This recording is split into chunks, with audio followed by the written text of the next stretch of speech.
बिस्मिल्लाहिर्रहमानिर्रहीम। Dear students, अस्सलाम वालेकुम।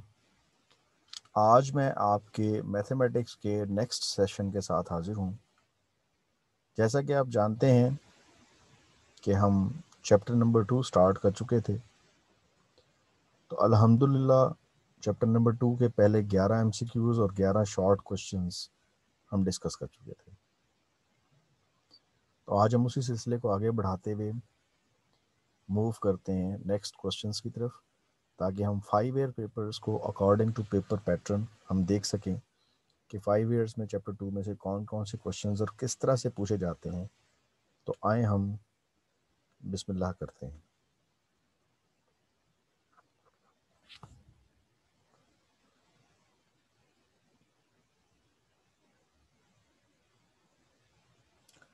तो इस ज़िम्न में जो MCQ नंबर 11 है उसको हम डिस्कस करते हैं।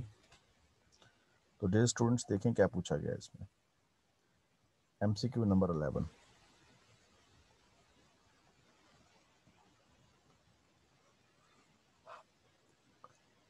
तो नंबर है जी 11।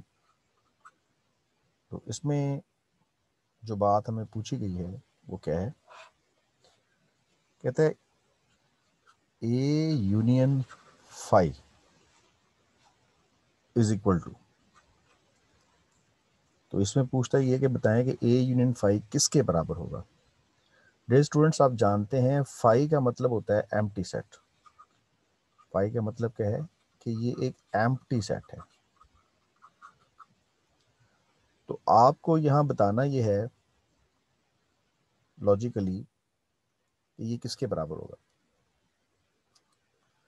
अब हम जरा देखते हैं कि हमारे पास ऑप्शंस क्या क्या अवेलेबल हैं और हम क्या सोच सकते हैं। पहली ऑप्शन ये है, कहता है कि ये ए के बराबर है, जबकि दूसरी ऑप्शन ये है कि ये एम्प्टी आएगा। तीसरी ऑप्शन ये है, ऑप्शन सी, कि इसके आंसर में आपके पास सारा का सारा कोई ए सेट आ जाएगा या 3 आ जाएगा। और डी ऑप्शन इसमें यह है कि इसका आंसर बी आएगा। तो ये बड़ा इंपॉर्टेंट MCQ है, ज़रा इस पे हम देखते हैं कि इसको कैसे ट्रीट करना है। डियर स्टूडेंट्स, देखें ए का जब भी यूनियन आप एम्प्टी से लेंगे तो ए बड़ा सेट होता है, एम्प्टी उससे छोटा है, एम्प्टी के अंदर कोई एलिमेंट कंटेंट नहीं है। तो जब भी ए का यूनियन आप एम्प्टी सेट से लेंगे तो हमेशा आंसर में ए सेट आएगा। ठीक है जी, आगे बढ़ते हैं क्वेश्चन नंबर 12 की तरफ।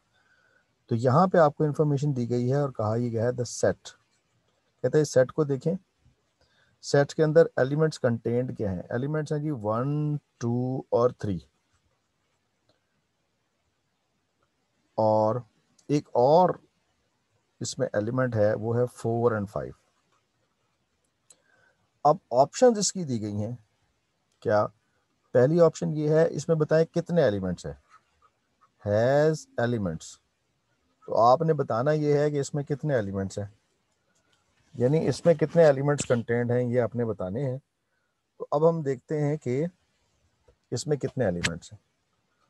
तो बड़ा सिंपल क्वेश्चन है डियर स्टूडेंट्स, आप देख रहे हैं पहली ऑप्शन में वो कहता है कि इसमें एलिमेंट्स 2 हैं, दूसरी ऑप्शन में कहता है जी इसमें 5 एलिमेंट हैं, तीसरी ऑप्शन में है कि इसमें इनफाइनाइट एलिमेंट्स हैं, और इसी तरह जो नेक्स्ट ऑप्शन है उसमें ये कहा गया कि इसमें सिर्फ एक एलिमेंट है।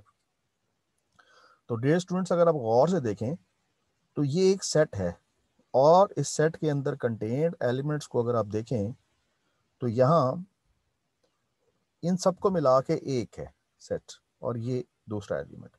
तो ये चूंकि सेट के अंदर इनक्लोज कर दिए गए हैं तो बुनियादी तौर पर इसमें सिर्फ 2 एलिमेंट्स हैं। तो आप ये 2 एलिमेंट्स वाली जो ऑप्शन है इसको क्लिक कर देंगे। इसी तरह क्वेश्चन नंबर 13 की तरफ बढ़ते हैं हम। तो 13 में देखें हमें क्या दिया हुआ है।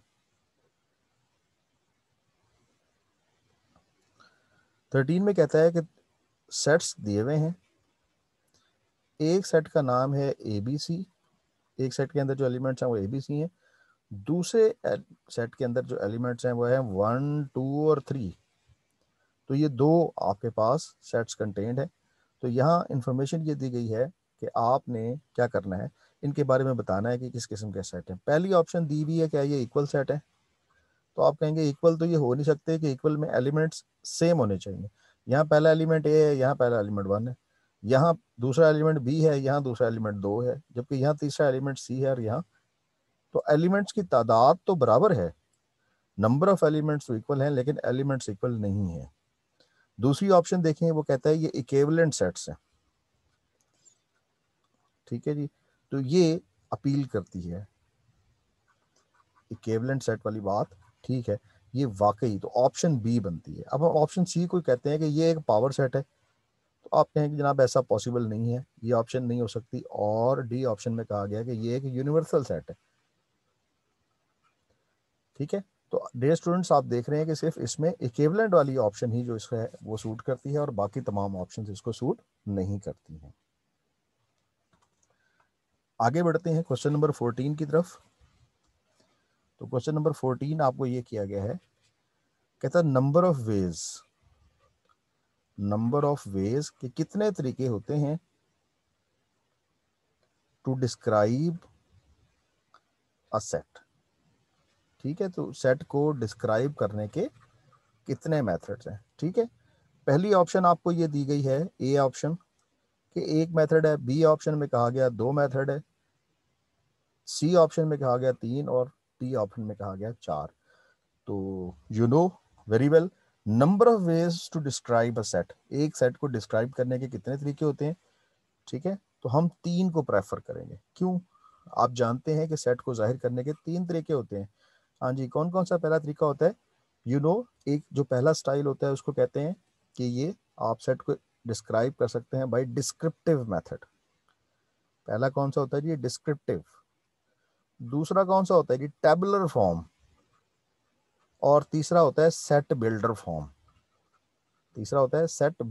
फॉर्म। तो 3 फॉर्म्स में आप सेट को डिस्क्राइब कर सकते हैं।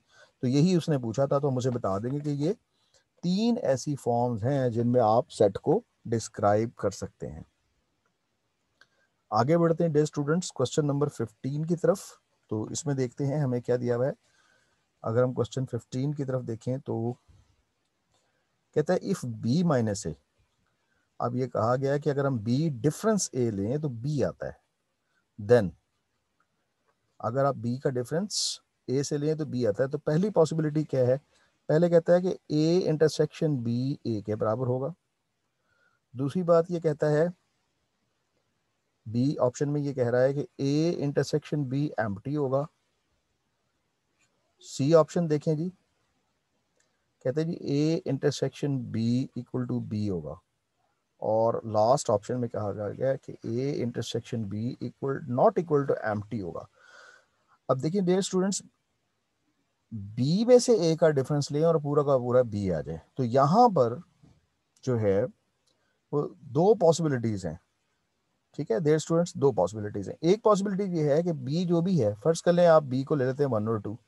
अच्छा, ए ले लें डिफरेंट, ए ले लें 3 और 4। अब आप जब बी में से ए निकालेंगे तो सारा का सारा बी ऐसे बच जाएगा, अगर आप इसे बी फर्ज करते हैं और इसे ए फर्ज करते हैं। एक तो ये सूरत है। दूसरी कौन सी सूरत है? दूसरी ये सूरत है कि यहाँ पर 1 और 2 में से आप डिफरेंस ले लें एम्प्टी का, तब आपके पास पूरा का पूरा बी सेट आएगा।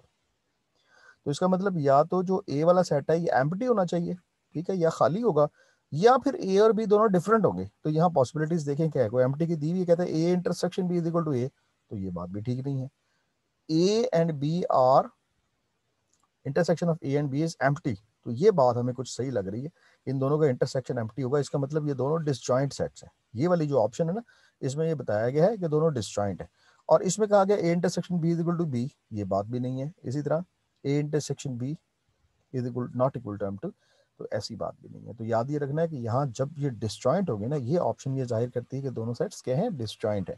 तो जब कभी ये डिसजॉइंट होंगे तो ऐसी सूरत में B difference A equal to B आएगा। नेक्स्ट देखते हैं क्वेश्चन नंबर 16 में हमें क्या डिस्क्रिप्शन दी गई है। कहते हैं for any 2 sets A and B, अगर आपको 2 सेट्स दिए गए हैं, ठीक है, ए और बी। तो देखें जी डियर स्टूडेंट, सेट है आपके पास ए और बी, 2 सेट्स हैं। वो कहते हैं A intersection B complement is equal to, अब ए और बी का कंप्लीमेंट लें और आंसर क्या आएगा। देखिए पहली ऑप्शन क्या है आपके पास, कहता है जी ए इंटरसेक्शन बी कंप्लीमेंट लें तो ए कंप्लीमेंट आएगा। बी ऑप्शन है कहता है जी बी कंप्लीमेंट आएगा। सी ऑप्शन है कहता है जी A complement union B complement आएगा। और डी ऑप्शन है A intersection B is not equal to empty. A intersection B just, ठीक है। अब डियर स्टूडेंट्स आपको बताया कि ये तो सीधा सीधा डिमॉर्गन्स लॉ है, क्या कि A intersection B complement is equal to A complement union B complement. तो अगर आप इस ऑप्शन को यहाँ सोचें तो ये तो आपको डिमॉर्गन्स लॉ दिया हुआ है, ये जनाब डिमॉर्गन्स लॉ है। तो चूंकि ये डिमॉर्गन्स लॉ है तो सीधा सीधा आप ऑप्शन सी को टिक कर देंगे। इसी तरह डियर स्टूडेंट्स आगे चलते हैं क्वेश्चन नंबर 17 की तरफ। तो 17 में देखें क्या बताया गया आपको। 17 क्वेश्चन में कहता है multiplicative identity in set of real numbers. तो बात की गई है मल्टीप्लिकेटिव आइडेंटिटी के बारे में,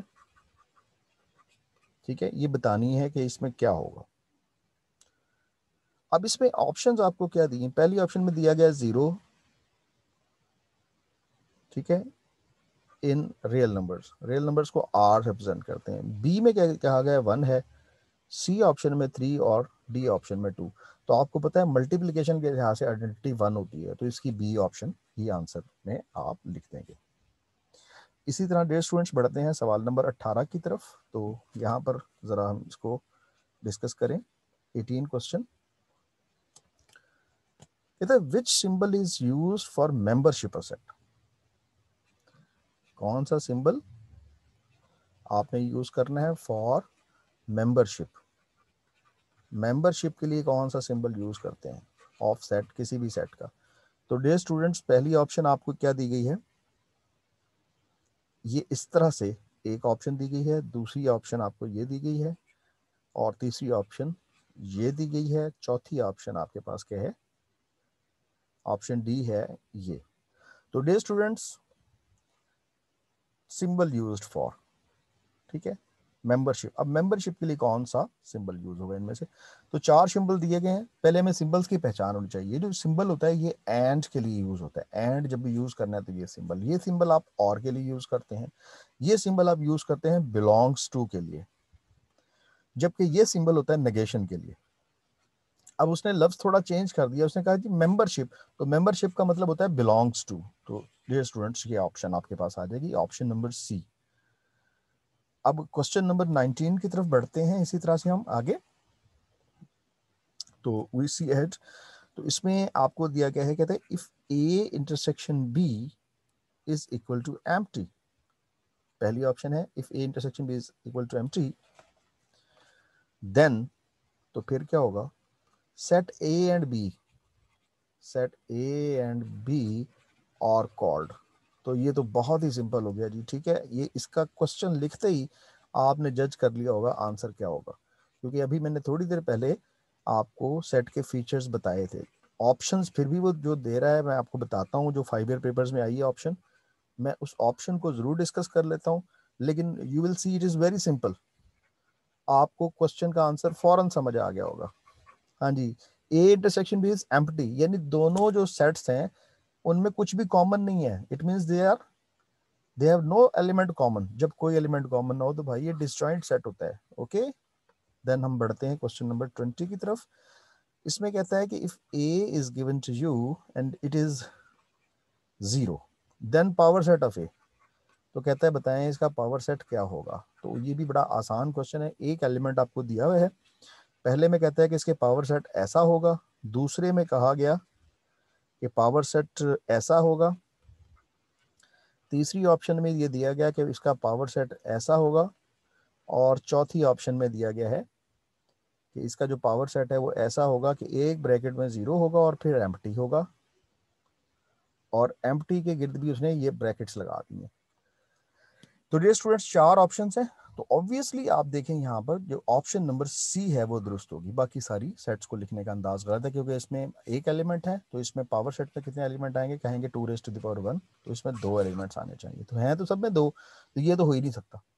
क्योंकि 2 एलिमेंट चाहिए ना, ये तो हो ही नहीं सकता।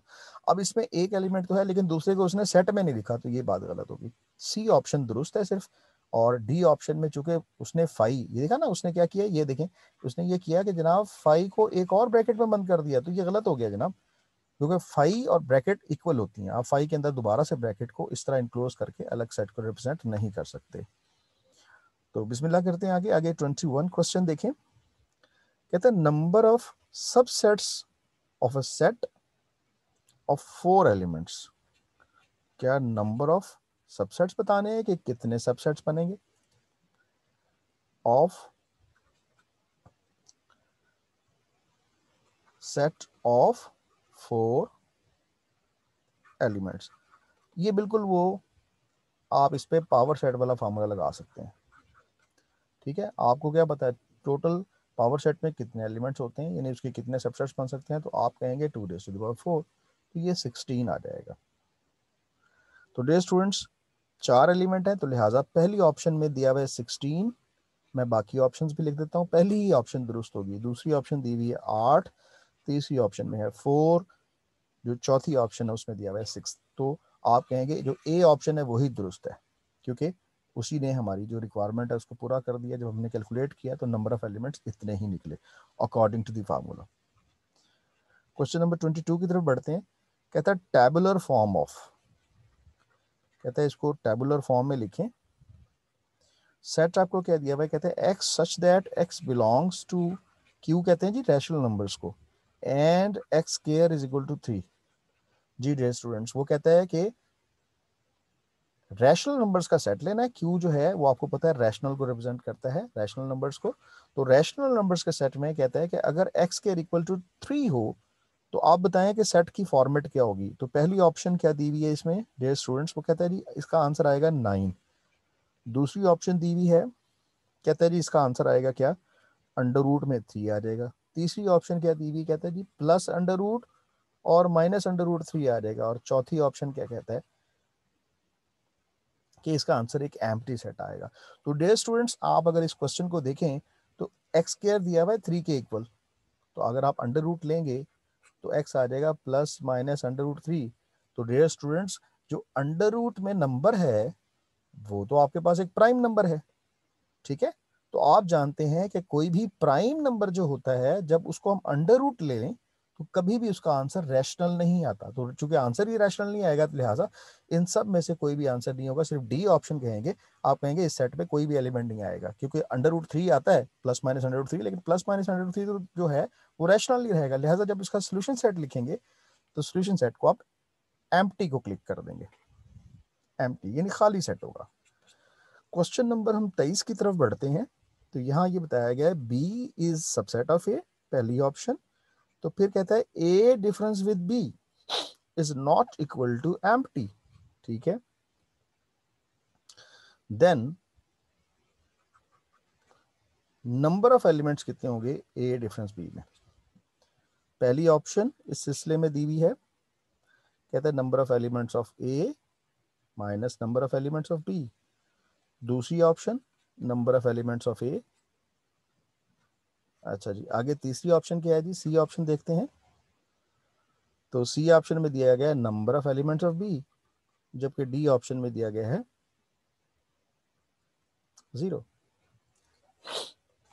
तो ये थोड़ी सी सा जो है ये क्वेश्चन एक आप कह लें कि थोड़ा सा टेक्निकल क्वेश्चन है, इसको देखें हम कैसे करेंगे।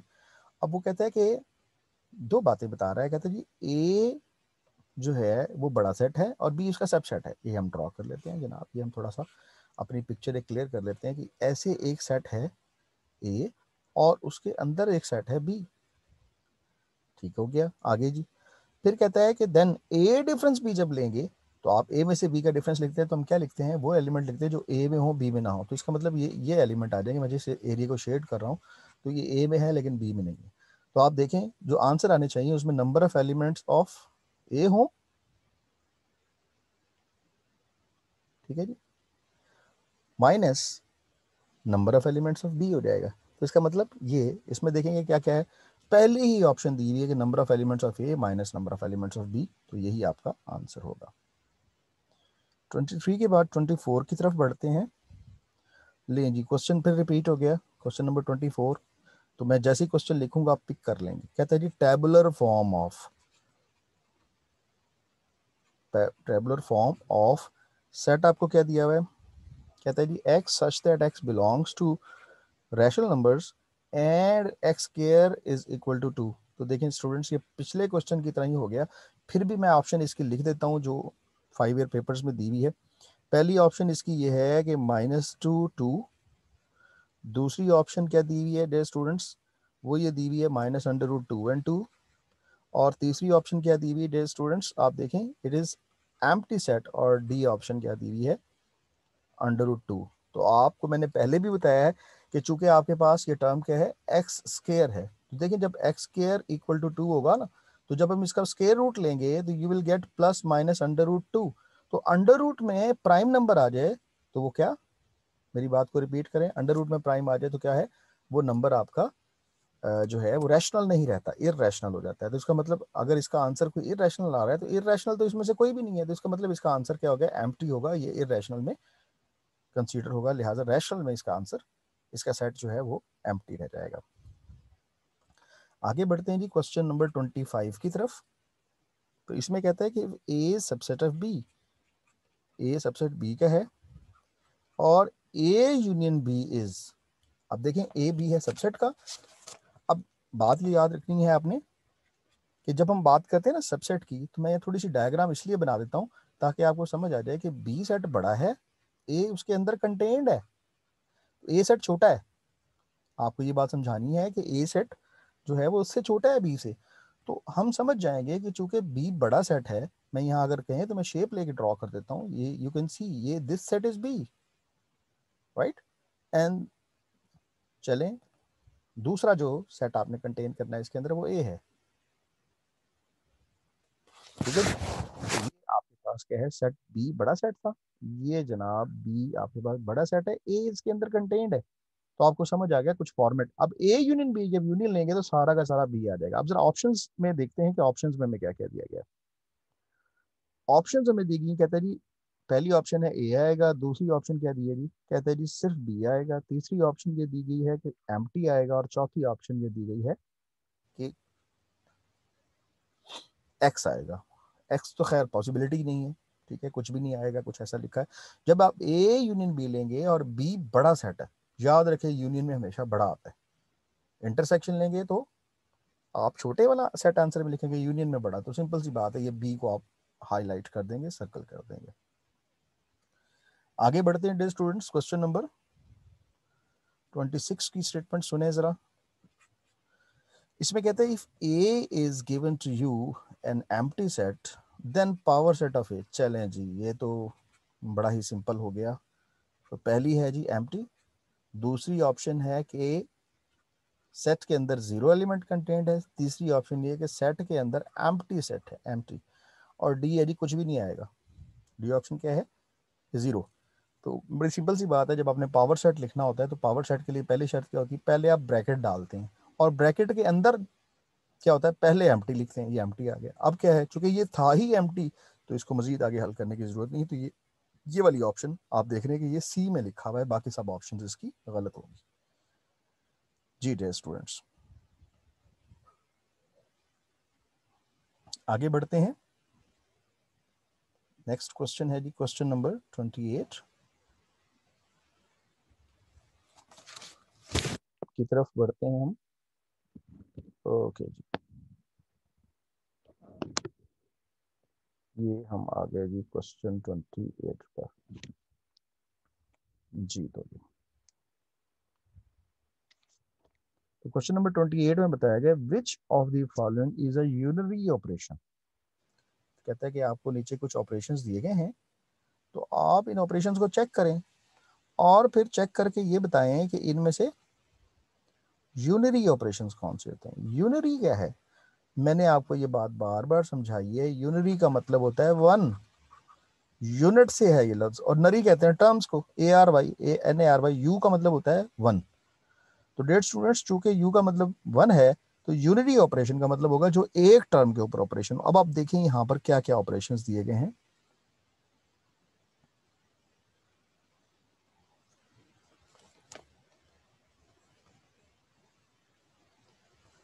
तो ऑपरेशन इसमें दिए गए हैं क्या, पहला कह दिया गया एडिशन, दूसरा ऑपरेशन कह दिया गया जी मल्टीप्लिकेशन, तीसरा है जी अपना, तीसरा आपके पास है स्क्वायर रूट, और चौथी ऑप्शन है क्या डिवीजन। आप बताएं जी कौन सा इसमें यूनरी है। अब देखिए जो प्लस होगा ना ये जब भी होगा दो टर्म्स के दरमियान होगा। आप ऐसे लिखते हैं ना 2+3 = 5, तो 2+3 इसका मतलब दो टर्म्स के दरमियान ऑपरेट कर रहे हैं। जब भी आप दो टर्म्स के दरमियान ऑपरेट करेंगे इसे कहते हैं बाइनरी ऑपरेशन।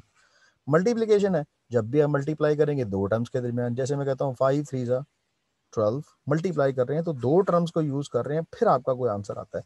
लेकिन अंडर रूट एक वाहिद ऑपरेशन ऐसा है जो सिंगल टर्म पे होगा, जैसे 16 है इसका अंडर रूट लें 4 आ गया, तो आपने सिंगल टर्म पे ऑपरेट किया। इसी तरह डिवीजन जो है ना ये भी दो रकमों के दरमियान होता है। आप लिखते हैं 8/2 दैट इज इक्वल टू 4, तो इसका मतलब यूनिटरी ऑपरेशन एक ही है और वो कौन है, सी ऑप्शन है। यूनिटरी का मतलब होता है जो एक टर्म के ऊपर ऑपरेशन हो, ठीक है। जो दो के ऊपर होगा उसको मैंने क्या बताया कि वो बाइनरी ऑपरेशन है, ठीक है जी, बाइनरी। तो ये बाइनरी नहीं है। नेक्स्ट क्वेश्चन नंबर 28 की तरफ बढ़ते हैं जी। इसमें कहा गया if A is subset of B, तो कहता है जी ए जो है वो सबसेट है बी का, देन तो फिर क्या चाहिए आपको, चाहिए complement of A in B. Find आपने कंप्लीमेंट ऑफ ए करना है इन बी इज। अच्छा अगर तो यहां तक बात ठीक है, अगर वो कहता है complement of A in B is, ये थोड़ा सा मैं आपको डायग्राम बना के समझा देता हूँ। अब जरा देखें कि ये फर्ज कर लें आपके पास डायग्राम है। कहता है ए जो है वो सबसेट है बी का, पहली बात। ये जनाब ए छोटा सेट है और बी ये बड़ा सेट है। अब जब वो कहता है ना कंप्लीमेंट ऑफ ए, कंप्लीमेंट का मतलब, कंप्लीमेंट ऑफ ए का मतलब आपने वो सारा शेड कर देना जो इसमें नहीं है, ये बी सेट है तो सारा ए में नहीं है, तो जो ए में नहीं है ना वो यूनिवर्सल में और ये सारा होगा, यानी ये सारा का सारा जो होगा ना ये बाकी सारा ये आप भर देंगे, सिर्फ ए को खाली छोड़ देना, ए को खाली छोड़ के बाकी सारा भर दें, तो ये कहलाएगा कंप्लीमेंट ऑफ ए। अब अगली बात क्या कर रहा है, complement of A in B. अब बी के अंदर भी वो, तो आप जब सिर्फ बी के अंदर वाला पोर्शन लेंगे ना इसमें, तो फिर क्या करना पड़ेगा, फिर आपको ये वाला रीजन लेना पड़ेगा, ये कि जो सिर्फ सेट बी में लें हो ए कंप्लीमेंट में, लेकिन सेट बी के साथ भी शामिल हो, तो ये रीजन आ जाएगा जनाब। तो ये अब देखें जरा ऑप्शंस आपको क्या दी गई हैं। पहली ऑप्शन में कहता है ए माइनस बी, दूसरी ऑप्शन क्या कहता है जी बी माइनस ए, तीसरी ऑप्शन कहता है कि इसमें ए इंटरसेक्शन बी, और चौथी ऑप्शन बताएगी ए यूनियन बी। तो बड़ी एहतियात से आपने इसको लिखना है।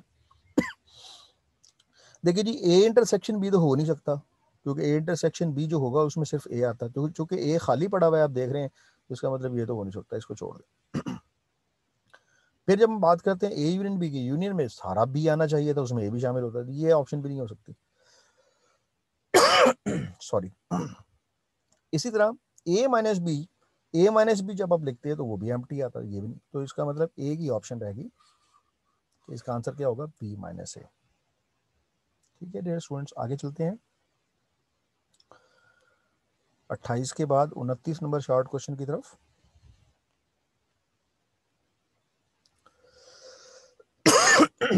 इसमें कहता है कि आपकी वही बात इसने रिपीट कर दी जो हम ऑलरेडी कर रहे थे ना, उसी को देखें इसने दोबारा टेकअप कर दिया।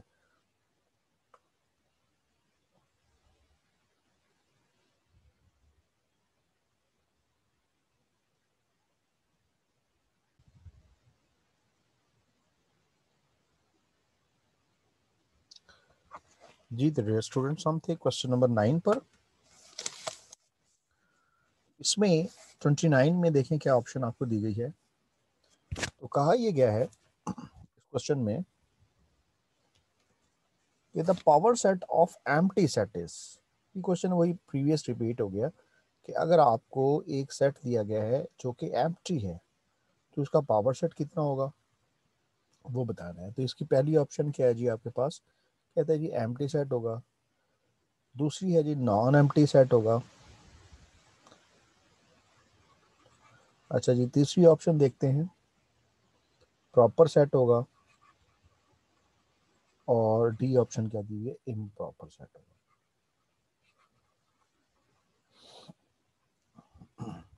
देखें अगर आप इसका पावर सेट बनाएंगे ना तो पावर सेट में एलिमेंट आएगा इस तरह से, यानी उसमें एक एलिमेंट आएगा।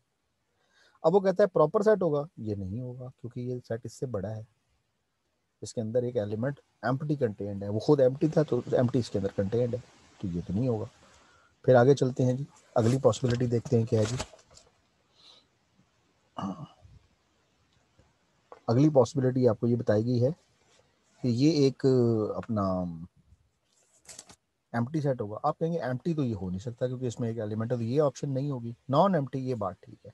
प्रॉपर सेट होगा, नहीं है प्रॉपर तो नहीं है। इम्प्रॉपर, इम्प्रॉपर बराबर का होता है, तो ये बराबर का भी नहीं है, तो इम्प्रॉपर भी नहीं है, प्रॉपर भी नहीं है। तो एक ही पॉसिबिलिटी है कि इसका आंसर एक ऐसा सेट आएगा जो कि एम्प्टी नहीं होगा। जी जी स्टूडेंट्स, आगे बढ़ते हैं क्वेश्चन नंबर 30 की तरफ। 30 में कहता है set containing elements of A and B. कहता है एक सेट है जो कंटेन करे एलिमेंट्स को ए के भी एंड बी के भी, ए और बी दोनों के एलिमेंट्स उसमें हों, तो ऐसा सेट कौन सा होगा? Set containing elements of A and B, दोनों के। नंबर एक कहता है ए इंटरसेक्शन बी होगा। Number two A union B होगा। Number three A subset of B होगा। और नंबर लास्ट जो है कहता है जी बी सबसेट ऑफ ए होगा। तो आप इसमें देखें सिंपल कौन सा होगा? Set containing elements A and B, A और बी के दोनों एलिमेंट्स। एंड जब भी आ जाए ना, एंड ये कीवर्ड है इंटरसेक्शन के लिए, तो आप समझ जाएंगे यहाँ इंटरसेक्शन इंटरसेक्शन हो रहा है। आगे बढ़ते हैं जी, क्वेश्चन नंबर है नेक्स्ट 31। तो इसमें बताया ये गया है कि एक सेट ए है, उसमें एक एलिमेंट ए है, एक को सेट के अंदर कंटेन किया है। तो कहते हैं बताएं कि इसका पावर सेट कैसा होगा। ठीक है जी, कहते हैं इसके पावर सेट के अंदर एलिमेंट्स कितने होंगे। ठीक है, number of elements of power set बताना है। तो पहली ऑप्शन क्या है जी इसमें? पावर सेट की पहली उसने कहा है जी 2 एलिमेंट हो गए, दूसरी ऑप्शन में कहता है 3 हो गए, तीसरी में वो कहता है जी 4 होंगे, और लास्ट ऑप्शन में कहा 6। तो अब हम चेक करेंगे डियर स्टूडेंट्स इसमें कितने आएंगे। तो इसमें कितने एलिमेंट्स हैं? 1 2 2 एलिमेंट्स है, 2 की पावर 2 लेंगे तो आंसर आना चाहिए 4। तो डियर स्टूडेंट्स इसका आंसर होगा कि इसके आंसर में 4 एलिमेंट्स आएंगे। ठीक है जी, आगे चलते हैं जी। नेक्स्ट क्वेश्चन है क्वेश्चन नंबर 30।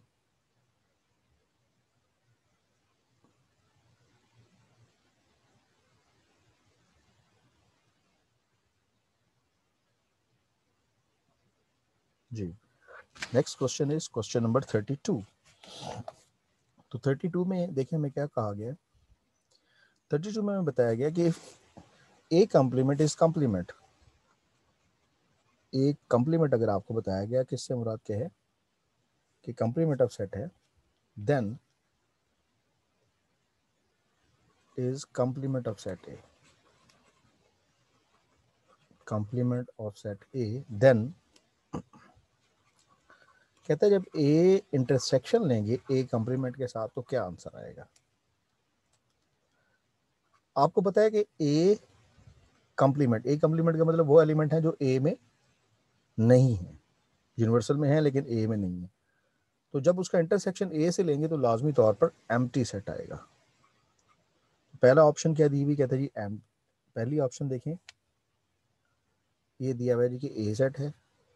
दूसरी ऑप्शन दी हुई है ए कॉम्प्लीमेंट होगा। तीसरी ऑप्शन ये है ये पूरा का पूरा यूनिवर्सल सेट है, और चौथी ऑप्शन है एम्प्टी। तो मैंने ये पहले बता दिया कि इसका जो आंसर है वो एक एम्प्टी सेट होगा, क्योंकि अगर आप ए लेते हैं, ये एक फर्स्ट कर लें यूनिवर्सल सेट है, आप इसके अंदर ए सेट लेते हैं तो ए कॉम्प्लीमेंट का मतलब क्या होगा? ए कॉम्प्लीमेंट का मतलब ये ए कॉम्प्लीमेंट का रीजन है जी, वो सारा एलिमेंट्स आएंगे जो ए में है ही नहीं। तो चूंकि ये डे स्टूडेंट्स ए में है ही नहीं, तो लिहाजा आप इनको एक्सप्रेस कर सकते हैं। तो अब आप इन दोनों का अगर इंटरसेक्शन लेंगे तो एम्प्टी आएगा। तो डी ऑप्शन को आप डे स्टूडेंट्स क्लिक कर देंगे। आगे देखें जी, next it is question number है 33। 33 में कहा गया है आपको कि if A is empty, A के बारे में बताया गया है खाली सेट है, तो पावर सेट क्या होगा। देखें ये एक ही क्वेश्चन रिपीट हो रहा है, तो मैं जस्ट इसके आंसर बता दूंगा आपको कि पावर सेट इसका होगा क्या। ये ऐसे सेट होगा, या तो ऐसे लिखा हो, और या फिर ऐसे लिखा होगा power set of A is equal to, ये एम्प्टी लिख के ना ब्रैकेट के अंदर क्लोज कर दें, तो ये इसका पावर सेट होगा। तो ये इसकी ऑप्शन नंबर सी दी हुई है। पहली ऑप्शन में लिखा है 30 ए, दूसरी ऑप्शन में है 0, तीसरी ऑप्शन में है इस तरह करके डबल एम्प्टी साइन डाला हुआ है, और डी ऑप्शन है इसमें लिखा है 0 1। तो आप कहेंगे सारी ऑप्शंस गलत हैं, सिर्फ सी ऑप्शन दुरुस्त है। जी नेक्स्ट देखते हैं डियर स्टूडेंट्स, 34 क्वेश्चन है। कहता है एक सेट है, उसके अंदर empty, this is equal two is, किस किस्म का सेट है? तो पहली ऑप्शन क्या दी हुई है जी, नंबर 1 एम्प्टी। क्या ये एम्प्टी सेट है? आप कहेंगे नहीं ये एम्प्टी तो है नहीं, तो ये नहीं हो सकता। बी ऑप्शन देखें जी, सिंगलटन सेट। तो सिंगल का जब लफ्ज आ जाए ना, सिंगलटन, सिंगल कहते हैं जिसमें एक एलिमेंट हो, वाकई इसमें एक एलिमेंट हो, यही एक पॉसिबिलिटी है। जरा सी को भी देखते हैं। कहते हैं जी सी में ये कह रहा है इट इज रैशनल सेट, तो रैशनल तो है ही नहीं, इस पे है ही एम्प्टी। चले जी डी ऑप्शन में कहता है जी सोल्यूशन सेट, तो ये बात भी गलत है, सोल्यूशन सेट ऐसे नहीं लिखा जाता। ठीक है जी, तो एक ही ऑप्शन है, ऑप्शन बी, वो मैंने आपको बता दिया कि ये सिंगलटन सेट है जिसमें एक एलिमेंट होता है। 35 देखें जी, इसमें क्या कहा गया है? कहते हैं number of subsets of set having 3 elements, number of subsets when number of elements 3। जब इसमें 3 एलिमेंट हो उसके टोटल सबसेट कितने बन सकते हैं? आपको पता है पावर सेट में हम जब तमाम सबसेट्स बनाते हैं तो 8 होते हैं। जरा देखते हैं पहली ऑप्शन क्या दी हुई, कहता है 4, दूसरी ऑप्शन दी हुई है 6, तीसरी ऑप्शन क्या दी हुई 8, और चौथी ऑप्शन दी हुई है डियर स्टूडेंट्स 10। तो ऑब्वियसली आप 8 को इंसर्कल कर देंगे, क्योंकि इसमें पॉसिबिलिटी यही है कि ये 8 एलिमेंट्स कंटेंट होंगे।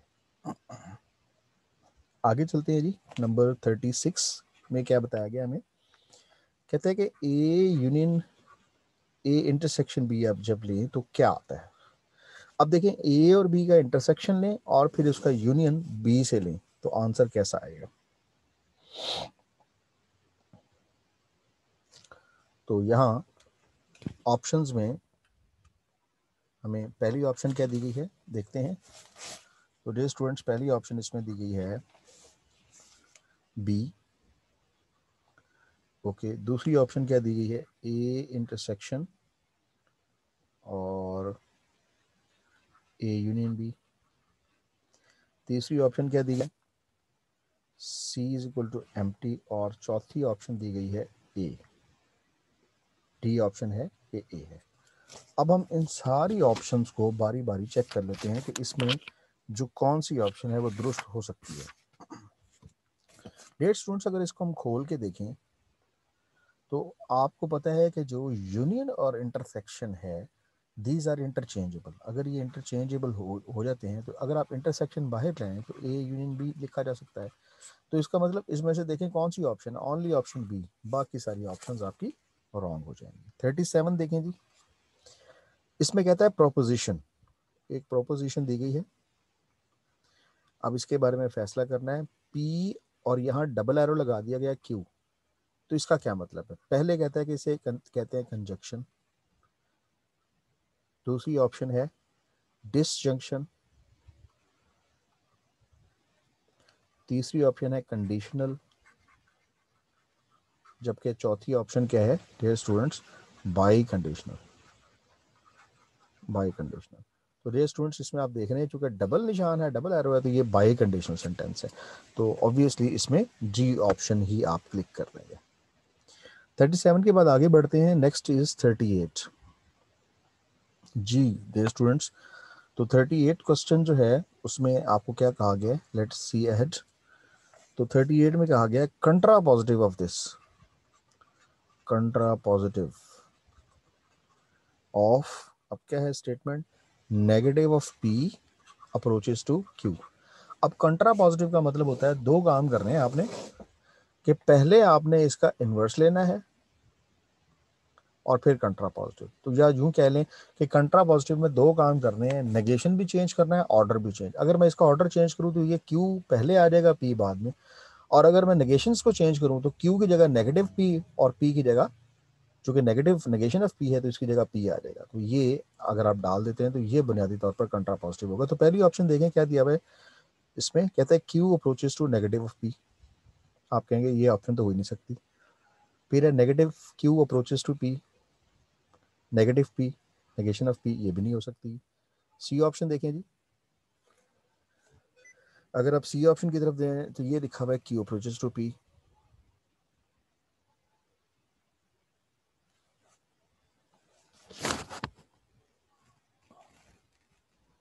तो ये ऑप्शन भी नहीं हो सकती। और अगर हम डी ऑप्शन की तरफ जाएं तो डी में दिया हुआ है Q approaches to P. It was C option थी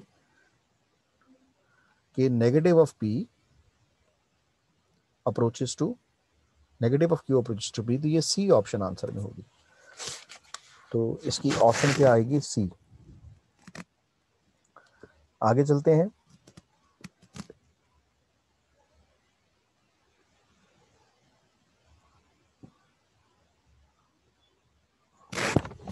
नेक्स्ट है जी 38 हो गया, तो 39 क्वेश्चन देखते हैं जी क्या है। तो 39 क्वेश्चन में आपके पास है, कहता है the converse of this is, converse ढूंढना है ऑफ। अब कन्वर्स किसका ढूंढना है dear students, converse of negative of P approaches to Q, इसका कन्वर्स। तो पहली ऑप्शन क्या है जी इसमें, Q approaches to negative of P. दूसरी ऑप्शन क्या है, पी अप्रोचेस टू क्यू। तीसरी ऑप्शन क्या है,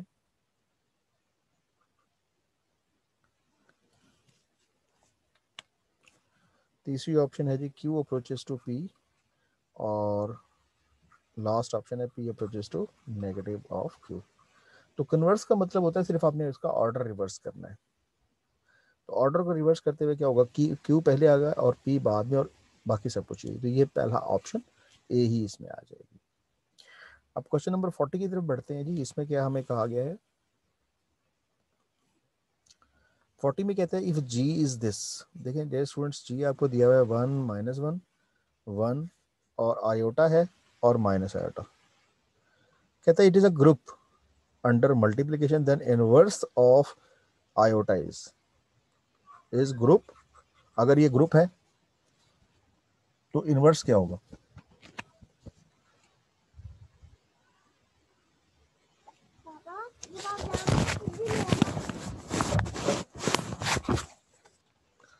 is a group then inverse of,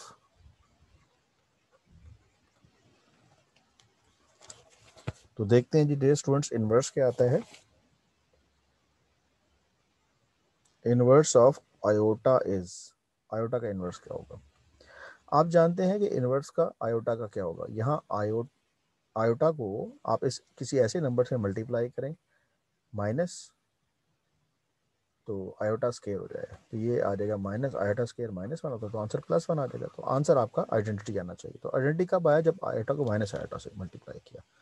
तो पहली ऑप्शन में क्या कह रहा है कि इसका क्या होगा 1, दूसरी में कह रहा है -1, तीसरी ऑप्शन में कहता है जी आयोटा और चौथी ऑप्शन में माइनस आयोटा। तो आपको पता लग गया यहाँ से कि जनाब ये डी ऑप्शन ही आंसर में होगी।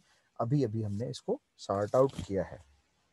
तो इस तरह से डियर स्टूडेंट्स आपके 40 एमसीक्यूज जो हैं वहाँ तक ये मटेरियल अटेम्प्ट हो गया। अब हम जो है इस सेशन के नेक्स्ट हिस्से की तरफ बढ़ेंगे।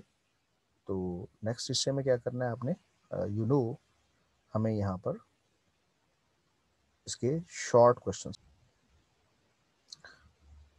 जी डियर स्टूडेंट्स आगे हम बढ़ते हैं। तो अब हम हिस्सा शुरू करेंगे शॉर्ट क्वेश्चंस का। तो शॉर्ट क्वेश्चंस में इस चैप्टर का में जो क्वेश्चन नंबर 11 जो 5 इयर्स में है उसमें क्या कहता है, what is the difference between A B and A B.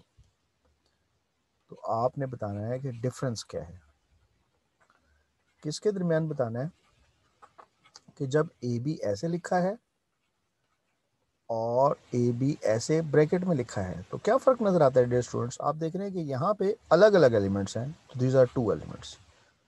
इसमें एलिमेंट्स कितने हैं, 2 हैं। और यहाँ पर दोनों को कंबाइन कर दिया गया, तो इसमें सिर्फ वन एलिमेंट है, तो दोनों में फ़र्क यही है। आंसर आप यही लिखेंगे, इट हैज़ टू एलिमेंट्स, ठीक है, and this one has one element, यही इन दोनों में फ़र्क हो जाएगा। क्वेश्चन नंबर 12 की तरफ बढ़ते हैं आगे। तो 12 में क्या है, power set of multiplied plus multiply and divide. तो एक सेट दिया गया है जी ए, जिसमें है जी प्लस मल्टीप्लाई और डिवाइड, तो आपने इसका पावर सेट बनाना है। तो डियर स्टूडेंट्स कैसे बनाएंगे, इसका सोल्यूशन करते हैं, आप मेरा साथ दें। पावर सेट ऑफ ए क्या होगा, आप पहले लिख देंगे एम्प्टी सेट, फिर अकेला पॉजिटिव, फिर इसमें आप मल्टीप्लाई को ले लें, फिर आप डिवाइड को ले लें, अब आप दो दो को मिला दें, फिर आप प्लस और मल्टीप्लाई को मिलाएं, फिर आप प्लस और डिवाइड को मिलाएं, दो हो गए, फिर आप मल्टीप्लाई और डिवाइड को मिला दें, और आखिर में आप क्या करेंगे, प्लस मल्टीप्लाई डिवाइड। तो ये देखें आपको बस कितने एलिमेंट्स आने चाहिए थे डियर स्टूडेंट्स, इसमें 3 एलिमेंट्स हैं, you will say 2 raise to the power 3 that is equal to 8। तो देखें 1 2 3 4 5 6 7 और 8, तो वी हैव रीच, ठीक है जी, तो हमने ठीक से इसको कैलकुलेट कर लिया। नंबर 13 है, तो क्वेश्चन नंबर 13 में देखें क्या कहता है, define union of to sets, ठीक है जी, यूनियन ऑफ टू सेट्स जी। तो डियर स्टूडेंट्स अगर हम बुक की तरफ जाएंगे तो डेफिनेशन देखें यूनियन ऑफ टू सेट्स की क्या होती है, ठीक है। तो इसमें क्या होता है, लेट करना है कि let A and B are two sets, ठीक है। अगर ए और बी कोई से दो सेट्स हो, देन ए यूनियन बी, जो दो सेटों का यूनियन होगा उससे हम कैसे डिनोट करते हैं, इस तरह से ए यूनियन बी, ठीक है। कैसे डिफाइन करते हैं, कंसिस्ट ऑफ, इसमें होंगे ऑल एलिमेंट्स, ठीक है, विच बिलोंग टू, जिनका ताल्लुक किससे होगा,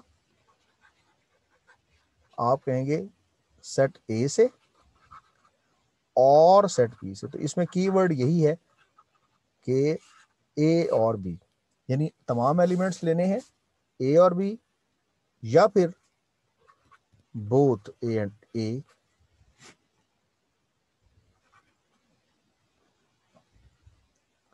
एंड बी। बाज़ ये होता है कि ए और बी के सारे एलिमेंट्स आ जाते हैं, बाज़ ये होता है कि ए कुछ एलिमेंट्स का ताल्लुक ए से होता है, कुछ का बी से। तो ये आपने लॉजिक इसमें याद रखनी है कि बोथ ए और बी, तो ठीक है जी। तो याद रखें कि यूनियन में और होता है, और में हम दोनों सेट्स के एलिमेंट्स में या सारे ए के होंगे या सारे बी के होंगे, या ए और बी के ऐसे एलिमेंट्स जो अगर कॉमन है तो कॉमन को एक बार लिखा जाएगा, तो बाकी अनकॉमन को लिख लेंगे। 14 क्वेश्चन देखें, ये डेफिनेशन आप बुक से तैयार कर लेंगे। कहते हैं राइट पावर सेट ऑफ, चलें जी, बड़ा सिंपल आ गया सेट, फिर से 9 और 11 है, तो आपने इसका पावर सेट बनाना है। तो कैसे बनाएंगे डियर स्टूडेंट्स, पहला सेट एम्प्टी, फिर अकेला 9, फिर अकेला 11, फिर आप क्या करते हैं 9 और 11 को मिला देना है।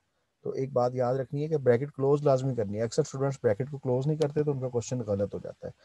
क्वेश्चन नंबर 15 की तरफ बढ़ते हैं। तो इसमें कहता है डिफाइन पावर सेट,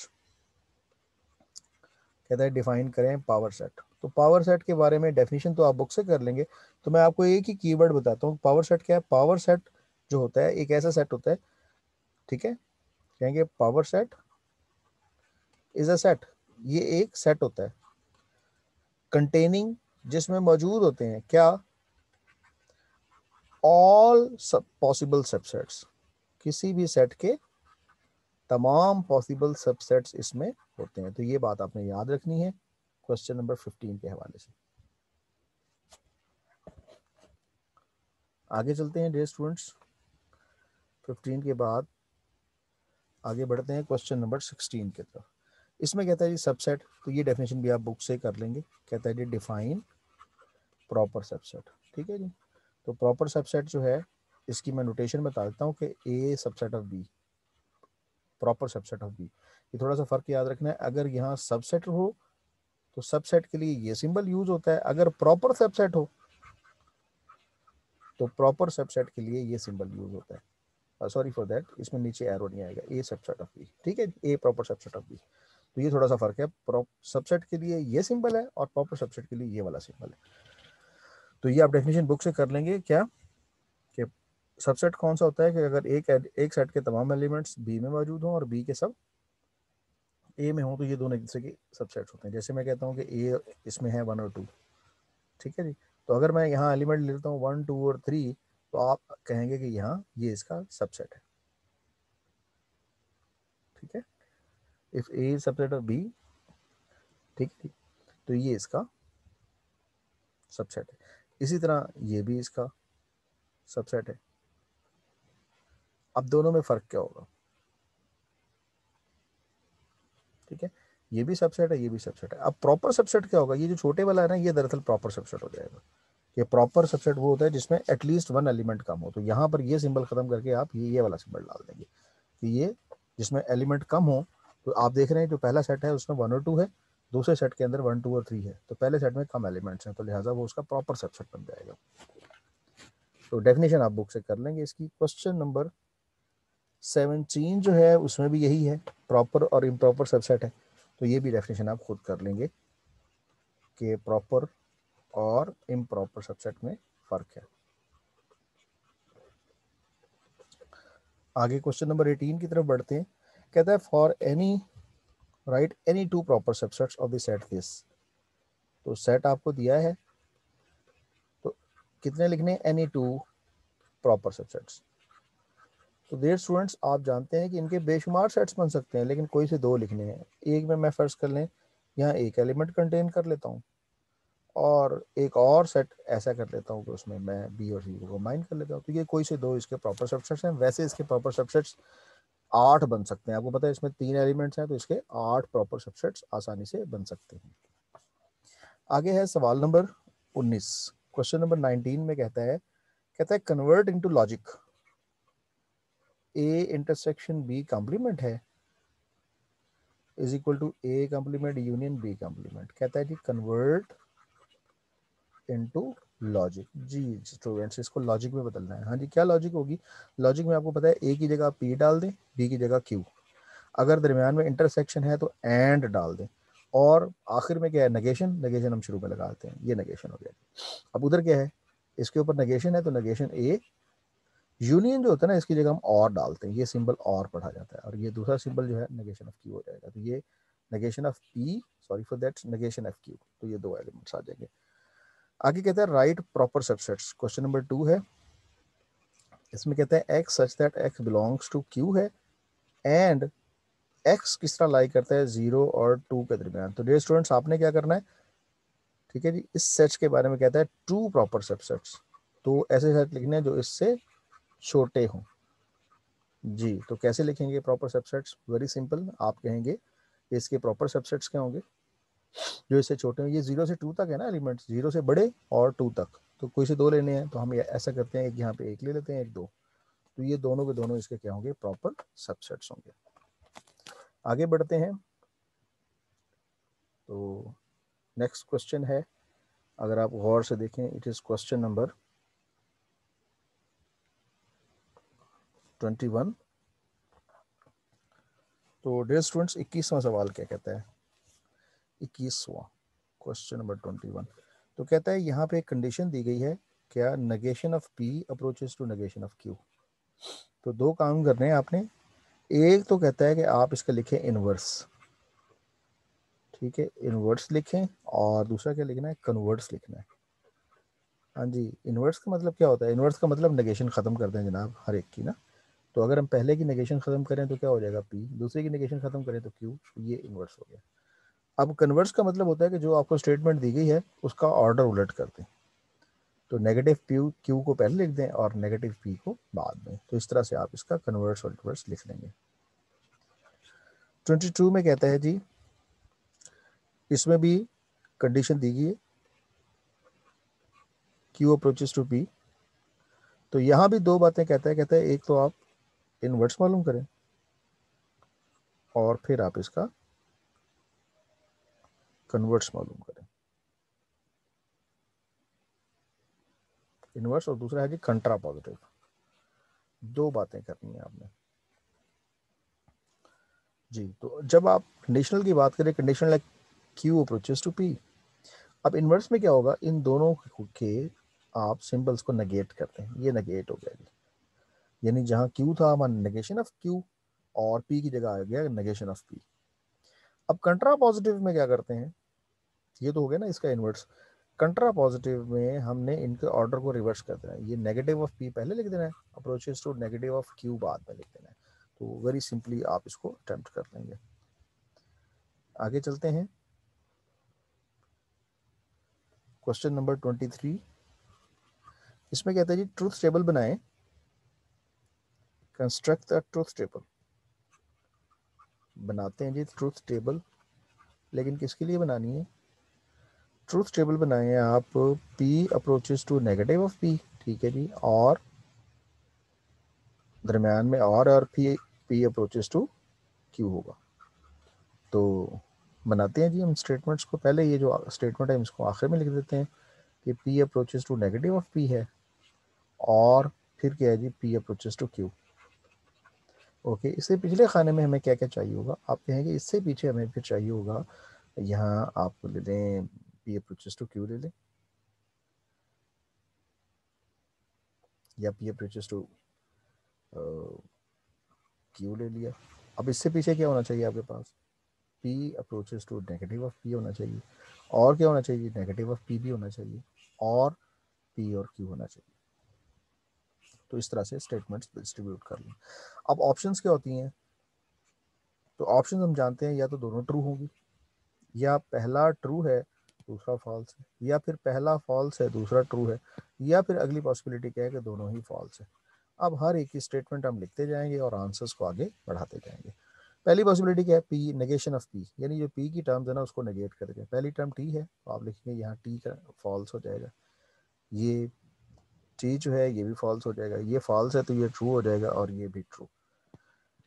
जी, दूसरी ऑप्शन क्या है जी, दूसरी ऑप्शन में कहता है कि पी ने अप्रोच करना है नेगेटिव ऑफ पी को। ओके जी, ये पी है, जब ये नेगेटिव पी को अप्रोच करेगा तो क्या है, ट्रू फॉल्स को अप्रोच करेगा, आप लिखेंगे फॉल्स, फिर ट्रू फॉल्स को अप्रोच करेगा, फिर फॉल्स ट्रू को अप्रोच करेगा, ट्रू, फिर फॉल्स ट्रू को अप्रोच करेगा तो ट्रू। आगे चलते हैं जी, यहाँ बात खत्म नहीं होती। फिर कहता है पी अप्रोचेस टू क्यू। देखें जी, ट्रू ट्रू को अप्रोच करेगा, आप कहेंगे ट्रू, ट्रू फॉल्स को अप्रोच करेगा तो फॉल्स, फॉल्स ट्रू को अप्रोच करेगा तो ट्रू, और फॉल्स फॉल्स को अप्रोच करेगा तो ट्रू। ठीक है जी, तो ये भी आपके पास ऑप्शन आ गई। अब दोनों में लेना है, और का मतलब होता है दोनों में से एक भी ट्रू हो तो ट्रू। इन दोनों में से देखें, एक भी ट्रू है तो ट्रू, यहाँ पर दोनों ही फॉल्स है तो फॉल्स, यहाँ पर एक भी ट्रू है तो ट्रू, और इसमें क्या है, दोनों ट्रू है तो तब भी आंसर ट्रू। तो डियर स्टूडेंट्स, इस तरह से आप इसको अटेम्प्ट करेंगे। उम्मीद है मुश्किल नहीं लगा होगा। आगे क्वेश्चन नंबर 24 की तरफ बढ़ते हैं। तो क्वेश्चन नंबर 24 में क्या कहता है show that this is a tautology. तो यहाँ पर इसको हम हल करते हैं। तो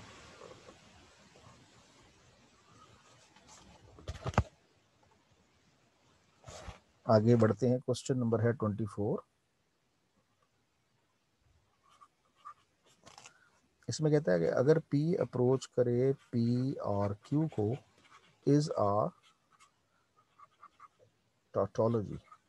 टोटोलॉजी का मतलब होता है, आपको पता है, ऑल ट्रू, जिसके सारे आंसर्स ठीक आ जाएं वो टोटोलॉजी होती है। तो इसका मतलब P अप्रोचेस टू P और Q, ये बात आप यहाँ लिख देंगे। और अब आप इससे पीछे आते जाएं, एक आपको P और Q चाहिए, फिर आपको Q चाहिए और P चाहिए। पॉसिबिलिटीज़ क्या हैं जी, दोनों ट्रू हैं, या फिर पहला ट्रू है दूसरा फॉल्स है, या फिर पहला फॉल्स है दूसरा ट्रू है, और आखिरी बात क्या है कि दोनों फॉल्स है। अब P और Q का मतलब दोनों में से एक भी ट्रू है तो ट्रू, दोनों में से एक भी ट्रू है तो ट्रू, दोनों में से एक भी ट्रू है तो ट्रू, और आखिरी पॉसिबिलिटी क्या है जी,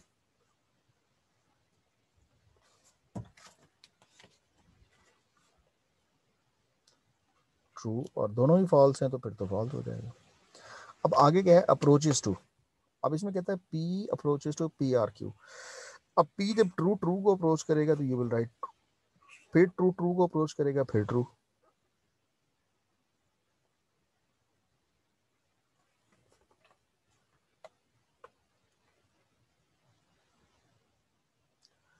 इसी तरह अगली ऑप्शन को देखते हैं हम।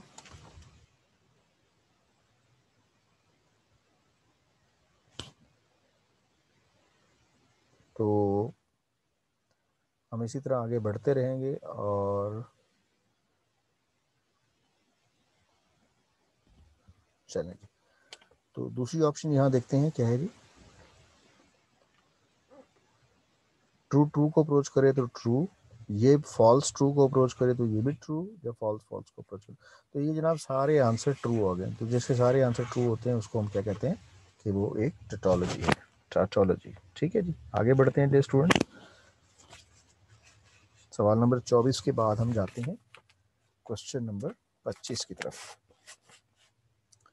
25 में क्या कहा गया है हमें, हम आगे चलते हैं। क्वेश्चन नंबर 25 में हमें कहा गया है कि if P approaches to Q, ये कंडीशनल हो तो फाइंड करें कन्वर्स इनवर्स। तो ये स्टूडेंट्स इसका कन्वर्स फाइंड करना है और इनवर्स भी फाइंड करना है।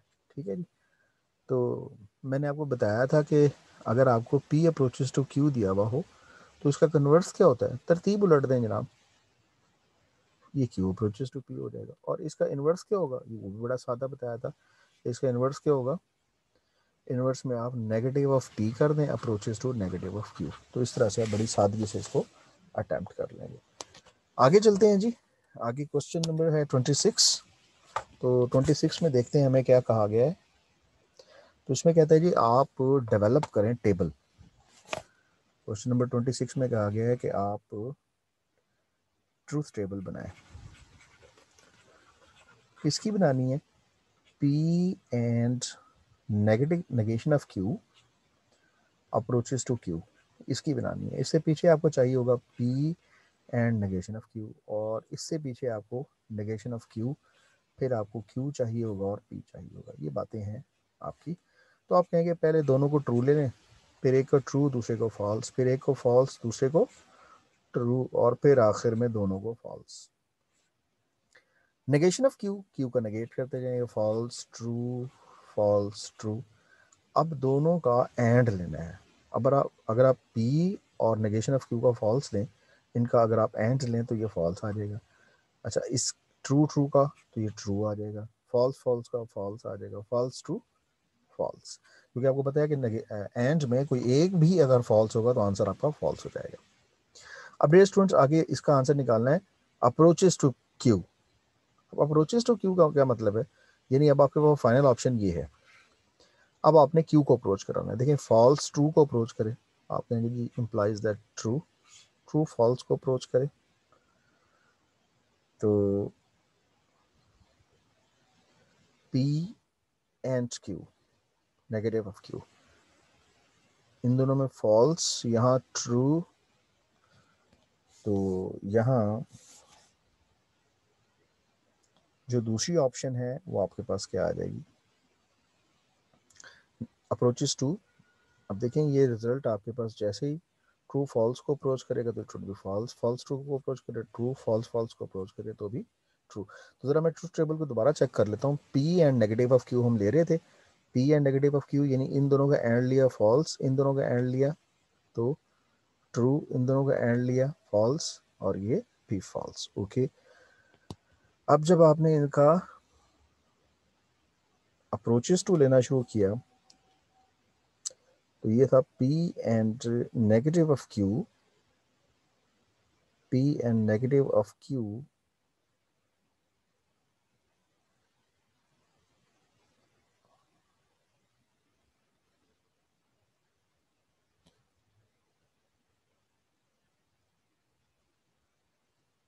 ये फॉल्स आना चाहिए। ठीक है डियर स्टूडेंट्स, इसको आप अच्छे से कर लेंगे।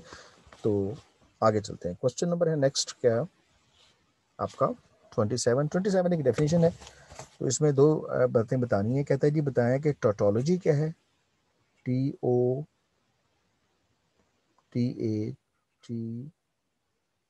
सॉरी TAUTOLOG, टोटोलॉजी क्या होता है। आप याद रखें कि जिसके आंसर्स ऑल ट्रू आ जाए, जिसमें स्टेटमेंट की लॉजिक सारी के सारे ट्रू आ जाएं, वो टोटोलॉजी कहलाती है। अब्सर्डिटी क्या है, एब्सर्डिटी क्या होती है, एब्सर्डिटी ये होता है कि जिसमें ऑल फॉल्स आ जाए। जिसमें सारे आंसर फॉल्स आ जाएं वो एब्सर्डिटी, जिसमें सारे ट्रू आ जाएं वो टेटोलॉजी होती है। ठीक है जी, आगे बढ़ते हैं क्वेश्चन नंबर 28 की तरफ। तो 28 की टेबल को कंस्ट्रक्ट करना है। ठीक है, टेबल को बनाना है आपने, कंस्ट्रक्ट टेबल है। ये लास्ट क्वेश्चन की तरह है, तो ज़रा देखते हैं इसमें क्या है। कहते हैं जी P approaches to Q and P approaches to Q। जनाब दो बार एक ही चीज़ आ गई। इसका मतलब आपने एक तो P अप्रोचेस टू Q बनाना है और फिर आपने Q और फिर P। तो जनाब क्या होगा, दोनों ट्रू, एक ट्रू दूसरा फॉल्स, इसी तरह एक फॉल्स है तो दूसरा ट्रू, या फिर दोनों false. Okay, P approaches to Q, जब इसने इसको अप्रोच करना है यू विल राइट ट्रू, इसने इसको अप्रोच करना है यू विल राइट फॉल्स, ये इसको अप्रोच करे यू विल राइट ट्रू, और ये ट्रू। फॉल्स फॉल्स को अप्रोच करे तो भी ट्रू। अब वो कहता है इसने इसी को अप्रोच करना है, ट्रू ट्रू को अप्रोच करे ट्रू, फॉल्स फॉल्स को अप्रोच करे ट्रू, फिर ट्रू ट्रू को अप्रोच करे ट्रू, फिर ट्रू ट्रू को अप्रोच करे ट्रू। तो इस तरह इसके सारे के सारे आंसर्स दुरुस्त आ गए। तो आपको पता है कि जिसके सारे आंसर्स दुरुस्त आते हैं वो एक टेट्रोलॉजी होती है। ठीक है, टेट्रोलॉजी के बाद आगे बढ़ते हैं। टेट्रोलॉजी के बाद आगे नेक्स्ट क्वेश्चन आता है जी, क्वेश्चन नंबर 29। इसमें कहता है negation of P approaches to Q है, ये अप्रोच करेगा P को, तो इसको आपने टेटोलॉजी प्रूव करना है। तो हम आगे बढ़ते हैं। बड़ा सादा क्वेश्चन है, पिछले क्वेश्चन की तरह आपने इसको हल करना है। तो लास्ट ऑप्शन में हम इसी को लिख देते हैं, negation of P approaches to Q approaches to P। तो डे स्टूडेंट्स, इससे पिछले खाने में हम क्या करते हैं कि इससे पिछले हिस्से में हम रख लेंगे नेक्स्ट सेगमेंट को। तो यहाँ पर हम नेक्स्ट सेगमेंट ड्रॉ कर देते हैं। तो इसमें आपको क्या चाहिए, negation of P approaches to Q। इससे पिछले खाने में क्या हो जाएगा, P अप्रोचेस टू Q, और इससे खाने में पिछले में क्या आ जाएगा, P एंड देन Q। तो क्या होगा जी, true true, true false, false true, और आखिर में दोनों false. P approaches to Q यानी ट्रू ट्रू को अप्रोच करे ट्रू, ट्रू फॉल्स को अप्रोच करे तो फॉल्स, फॉल्स ट्रू को अप्रोच करे तो ट्रू, फॉल्स फॉल्स को अप्रोच करे तो भी ट्रू। अब इनका नेगेशन लेना है, नेगेशन में क्या हो जाएगा, ये फॉल्स हो जाएगा, ये ट्रू, ये आ जाएगी फॉल्स, और ये भी फॉल्स। अब क्या करना है, इसने P को अप्रोच करना है। देखें इस हिस्से ने P को, देखें फॉल्स अप्रोच करे ट्रू को तो आप कहेंगे ट्रू, ट्रू अप्रोच करे ट्रू को ये भी ट्रू, फॉल्स अप्रोच करे फॉल्स को ये भी ट्रू, और फॉल्स अप्रोच करे फॉल्स को ये भी ट्रू। तो जनाब ये प्रूव हो गया कि ये टेटोलॉजी ही है, इट इज़ ट्रू। ये बात जो उसने कही है ये बिल्कुल 100% ठीक कही कि टेटोलॉजी ही होनी चाहिए थी। नेक्स्ट क्वेश्चन नंबर 30 की तरफ बढ़ते हैं जी। कहता है जी डिफाइन इम्प्लीकेशन। चलें जी, ये शुक्र है जी, इसकी डेफिनेशन भी आई कि इम्प्लीकेशन जिसको हम शुरू से सॉल्व करते जा रहे हैं, या फिर कंडीशनल किसे कहते हैं। ठीक है, कंडीशनल या इम्प्लीकेशन किसे कहते हैं। तो ये जो सिंबल आप यूज़ कर रहे हैं यही इम्प्लीकेशन है। बुक से आप डेफिनेशन कर लें कि ये कंपाउंड स्टेटमेंट होती है जिससे मुराद होता है कि ये P से Q की जानिब, यानी एक टर्म से दूसरी तरफ टर्म की तरफ होगा नंबर। ठीक है जी, एक टर्म से दूसरी टर्म की तरफ होगा, तो इसे इम्प्लीकेशन या कंडीशनल सेंटेंस कहते हैं। ऐसा सेंटेंस जिसमें ये सिंबल आ जाए उस सेंटेंस को हम लॉजिकल सेंटेंस को कहते हैं कि वो इम्प्लीकेशन है। 31 देखें, कहता है डिवाइन कंजक्शन। देखें जी, कंजक्शन क्या होता है। कंजक्शन जो है, कंजक्शन जो है इसको कहते हैं इज कंसीडर्ड ट्रू और false if both components are true. ठीक है, कंजक्शन में क्या होता है, बोथ कंपोनेंट्स का ट्रू होना जरूरी है, कंपोनेंट्स आर ट्रू। ठीक है जी, मिसाल के तौर पर मैं कहता हूँ P और Q ये दो हैं, तो इन दोनों के दरमियान ये जो निशान है ये कंजक्शन का होगा। अगर ये भी ट्रू हो ये भी ट्रू हो तो फिर एंड जब लेंगे इन दोनों का तो आंसर भी ट्रू आएगा। अदरवाइज अगर इन दोनों में से कोई एक भी फॉल्स हो जाए, फर्स्ट कर लें ये ट्रू है लेकिन ये फॉल्स हो जाए, तो जब आप इन दोनों के दरमियान आप कंजक्शन लेंगे ना, इन दो स्टेटमेंट्स के दरमियान, तो आप कहेंगे स्टेटमेंट्स में जो रिजल्ट है वो आपका फॉल्स आ जाएगा। आगे चलते हैं डियर स्टूडेंट्स, क्वेश्चन नंबर 32 है। इस पर फिर आपके पास एक डेफिनेशन है, कहता है डिफाइन अ फंक्शन। ठीक है जी, 32 नंबर पे है डिफाइन अ फंक्शन। ठीक है, तो इसमें आपने बताना है कि डिफाइन करना है कि फंक्शन होता क्या है। कहता है कि इसमें फंक्शन के लिए पहले ही शर्त क्या होती है, let A and B are two non empty sets. तो पहली शर्त ये होती है कि दोनों सेट खाली नहीं होने चाहिए, ठीक है जी, नॉन एम्प्टी सेट्स हों। दूसरी बात फिर क्या है, अगर नॉन एम्प्टी सेट होंगे तो फिर हम बाकी बात कर सकेंगे, और उसमें क्या होगी कंडीशन आगे, if A and B are non empty sets such that, तो एफ क्या होगा, एफ इज रिलेशन, एफ एक रिलेशन होगा, कहाँ से होगा, from A to B, set A से बी की जानी। इसको हम यूँ भी कर सकते हैं कि एफ एक रिलेशन है फ्रॉम ए टू बी, ठीक है। शर्त क्या होती है,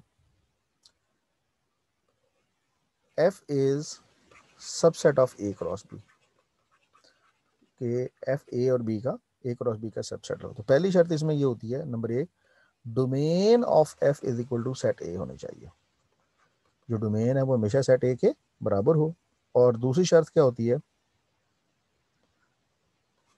नो रेपिटेशन इन डोमेन, नो रेपिटेशन इन डोमेन, डोमेन में रेपिटेशन ना हो। अगर डोमेन रिपीट हो जाए ना तो वो फिर फंक्शन नहीं रहेगा, ठीक है। अगर डोमेन में किसी किस्म की कोई रेपिटेशन आ गई ना तो फिर क्या, वो फंक्शन नहीं रहेगा। नो रेपिटेशन डोमेन, यानी डोमेन का दूसरे लफ्ज में यूँ कह लें कि डोमेन किसी भी एलिमेंट जो है ना उसका डबल इमेज नहीं होना चाहिए। बाकी डेफिनेशन आप बुक से कर लेंगे, तो प्रॉब्लम होगा तो मुझे आप बता देंगे।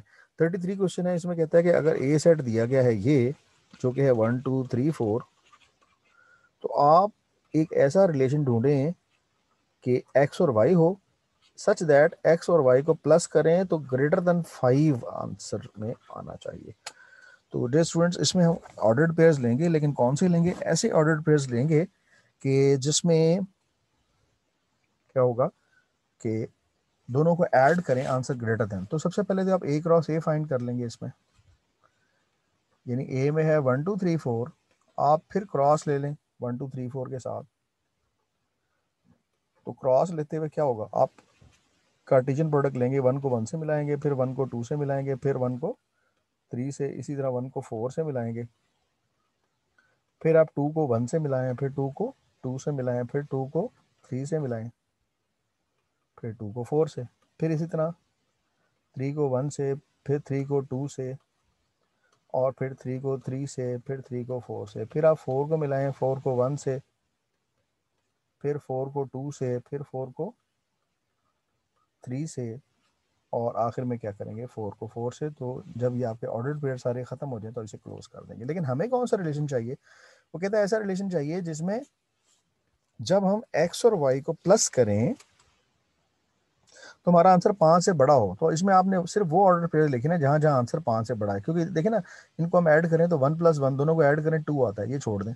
इसी तरह हम सारे छोड़ते जाएंगे। ये पहला ऑर्डर पेयर है जिनको दोनों को प्लस करेंगे तो आंसर 6 आ जाएगा, यानी 2 और 4 6 हो गया।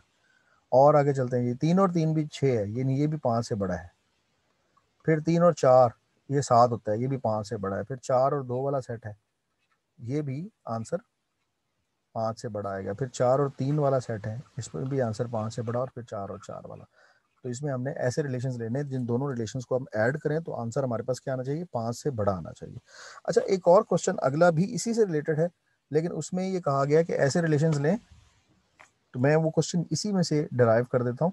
वो कहता है कि इसमें ऐसे रिलेशंस लें कि जिसमें आपने ऑर्डर्ड पेयर्स इस तरह से लेने हैं सच दैट x + y <5, यानी अब आप बाकी पेयर सारे लिख दें। अब <5 में कौन कौन से रिलेशन आ जाएंगे, आप कहेंगे इसमें 1 1 वाला, क्योंकि इन दोनों को जमा करें 5 से कम, 1 2 1 3 1 4, ठीक है जी। इसी तरह फिर 2 1, फिर 2 2, ठीक है। <5 रहना है, आपने ये याद रखना है। 2 2 2 3 नहीं लिख सकते क्योंकि वो 5 हो जाएगा। फिर इसी तरह 3 1 3 2 फिर 5 हो जाएगा, वो छोड़ दें। 4 1 इसमें आएगा नहीं, तो लिहाजा ये तमाम आंसर्स ऐसे हैं कि जिनके जो आंसर्स हैं वो 5 से कम है। तो इस तरह से आपने क्वेश्चन नंबर 34 को अटेम्प्ट करना है डियर स्टूडेंट्स। 35 में देखें, 35 में कहता है कि आप ऐसे रिलेशंस चुने कि जिन रिलेशंस में क्या लेना है, एक्स और वाई इस तरह से लेना है कि जब एक्स और वाई को जमा करें तो आंसर एग्जैक्टली 5 है। ये भी मैं दोबारा क्वेश्चन नहीं हल करूंगा, ये उसी सेट में से आपको आंसर्स में निकाल देता हूँ कि ऐसे ऐसे एलिमेंट्स लिखने हैं जिनको जमा करें तो 5 आए। तो जनाब आपको याद होगा आपके पास एक पेयर कौन सा था, 1 4 वाला। इन दोनों को ऐड करें, 4 और 1 5 होता है। इसी तरह एक पेयर था 3 और 2 वाला, एक पेयर था 3 2 वाला, एक पेयर था 4 1। ये तमाम ऐसे पेयर्स हैं जिनको हम ऐड करें तो आंसर क्या आता है, 5 आता है। तो बड़ी आसानी से आपने इसमें से सेट्स को अलग कर लेना है। ठीक है जी, वेरी सिंपल है। 35 क्वेश्चन तो बिल्कुल ही यूं समझिए 3 क्वेश्चन एक जैसे ही थे। अब 36वां क्वेश्चन देखें। इसमें कहता है कि एक सेट आपको दिया हुआ है, एक रिलेशन दिया हुआ है, 1 2 है, और फिर आपको दिया हुआ है 2 5 है, फिर आपको दिया हुआ है जी 3 7 है, फिर आपको दिया हुआ है आगे क्या 4 9 है, फिर आपको दिया हुआ है 5 11। तो ये डियर स्टूडेंट्स ऑर्डर्ड पेयर्स का एक रिलेशन दिया हुआ है। तो क्या कहता है इसका इनवर्स ढूंढें, इनवर्स। ठीक है, इनवर्स ऑफ आर। तो कैसे करेंगे जी इनवर्स ऑफ आर? तो आप कहेंगे जी बड़ा सिंपल है इनवर्स फाइंड करना, कि सिंपल आपके पास जो सेट दिया गया हो उसकी डोमेन को रेंज बना दें, रेंज को डोमेन बना दें, वो इनवर्स हो जाएगा। यानी ये 2 है ना, इसको 2 1 कर दें, ये 5 2 5 है तो इसे 5 2 कर दें। तो मैं क्या करता जा रहा हूँ, हर फर्स्ट एलिमेंट को सेकंड बनाया जा रहा हूँ और सेकंड को फर्स्ट। तो ये आपने क्या कर दिया, इसका इनवर्स फाइंड कर दिया। Very simple. ये स्टूडेंट्स आगे देखते हैं 37 में क्या कहा गया। कहता है अगर आपको ए सेट दिया हुआ है, उसमें एलिमेंट्स है 1 2 3, तो आप एक ऐसा रिलेशन ढूंढें सच दैट कि उसमें हमेशा x लेस देन वाई हो। रिलेशन ऐसा ढूंढना है कि x हमेशा y से कम हो। y आपको पता है सेकंड एलिमेंट को कहते हैं, तो इसका मतलब पहले तो आप इसमें a क्रॉस a ले लेंगे, फिर आपने रिलेशन वो लिखने हैं कि जो, तो पहले मैं a क्रॉस a ले लेता हूँ। तो इसके लिए आप a सेट को लिखें 1 2 3, फिर आप क्रॉस ले लें, फिर 1 2 3। तो डियर स्टूडेंट्स अब हम क्या करते हैं कि ये तमाम एलिमेंट्स का कार्टेशियन प्रोडक्ट ले लेते हैं।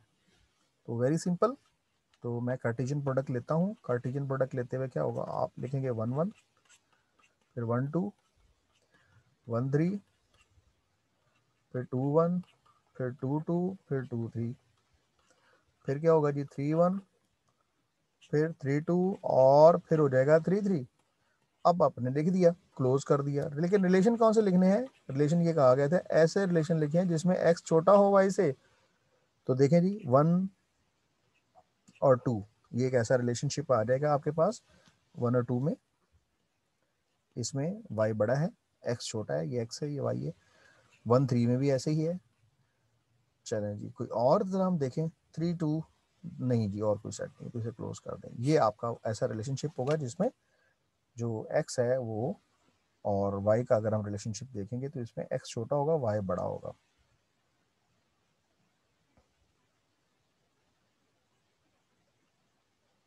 आगे चलते हैं डियर स्टूडेंट्स, नेक्स्ट क्वेश्चन में देखें हमें क्या बताया गया।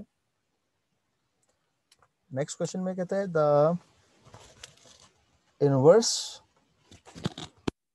And range of the function. कहता है इसकी एक तो रेंज बताएं और दूसरा इनवर्स बताएं।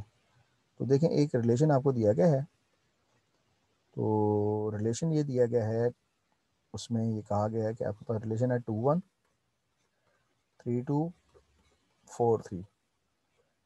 तो दो बातें आपने करनी है। एक तो कहता है कि फंक्शन का ये जो आपको रिलेशनशिप दिया गया है, एक तो ये बताएं कि जनाब इसको बल्कि आर नहीं कहा गया, एफ कहा गया। कहता है एक तो इसका इन्वर्स ढूंढें। हाँ जी, तो कैसे बताया था मैंने इन्वर्स? सिंपली आप जो सेकंड एलिमेंट है उसे फर्स्ट बना दें, डोमेन को रेंज से बदल दें, तो जनाब ये हो गया इन्वर्स।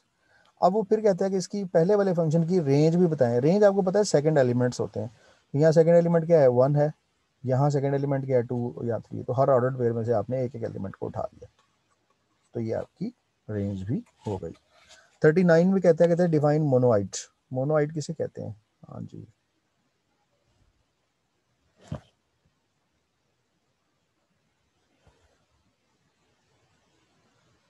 जी मोनोआइड किसे कहते हैं जरा देखते हैं। तो मोनोआइड की डेफिनेशन ये है कि सेमी ग्रुप हैविंग आइडेंटिटी, एक ऐसा सेमी ग्रुप जिसमें आइडेंटिटी हो उसको मोनोआइड कहते हैं। तो मोनोआइड के बारे में चंद बातें याद रखनी है कि मोनोआइड आपका एक ऐसा सेट होगा, ये नॉन एम्प्टी सेट होगा जिसमें 3 बातें आपने याद रखनी। एक ऐसा नॉन एम्प्टी सेट जो नंबर 1 क्लोज्ड हो किसी ऑपरेशन के तहत, नंबर 2 एसोसिएटिव होगा, नंबर 3 उसमें आइडेंटिटी एग्जिस्ट करेगी। जिसमें ये 3 फीचर्स हों उसको हम कहते हैं कि वो मोनोआइट है। क्या कहते हैं जी? मोनोआइट। 3 फीचर्स उसमें जिसमें हो गए ये 3, वो मोनोआइट। आगे जी क्वेश्चन नंबर 40 है, उसमें कहता है ए बी सी एलिमेंट्स हैं जी ग्रुप के। क्वेश्चन नंबर 40 को हम पढ़ते हैं। कहते हैं इसमें ए बी सी 3 एलिमेंट्स हैं और तीनों का ताल्लुक किसी ग्रुप जी से है। Right the cancellation laws. तो कहता है जी इसके कैंसिलेशन लॉज के बारे में बताएं। तो हम कहते हैं जी कैंसिलेशन लॉज क्या होते हैं। अगर आपने ये लिखा है A B is equal to A C और बाद में आप यहाँ से दोनों तरफ से ए को कैंसिल कर देते हैं, बी इक्वल टू सी लिख देते हैं, तो ये इसको कहते हैं लेफ्ट साइड से कैंसिल किया गया, तो इसे लेफ्ट कैंसिलेशन लॉ कहते हैं। ये जी लेफ्ट कैंसिलेशन लॉ। और अगर कुछ ऐसे लिखा है जैसे कि B A is equal to C A और फिर एरो आप ऐसा कर दें कि दोनों तरफ से ए को रिमूव कर दें राइट हैंड साइड से, तो बी इक्वल टू सी तब आंसर आएगा। तो ऐसी सूरत में इसे कहेंगे ये राइट कैंसिलेशन लॉ है, राइट कैंसिलेशन लॉ। तो डियर स्टूडेंट्स, इस तरह से आपने इसको कंप्लीट करना है। तो मैंने आज कोशिश की है कि आपका एक थोड़ा सा हैवी सेशन रख लूँ बट प्रोडक्टिव हो। तो wish you best of luck. Thank you very much for attending my session. तो आप इसको तैयार करें, फिर भी इसमें कोई इश्यूज आते हैं तो मुझे आप जो कमेंट बॉक्स है उसमें लिख दिया करें। इंशाल्लाह इसमें आपको फिर फर्दर फैसिलिटेट करूँगा। Thank you very much. अल्लाह आपका निगहबान हो, अपना बहुत ख्याल रखें। Thank you very much.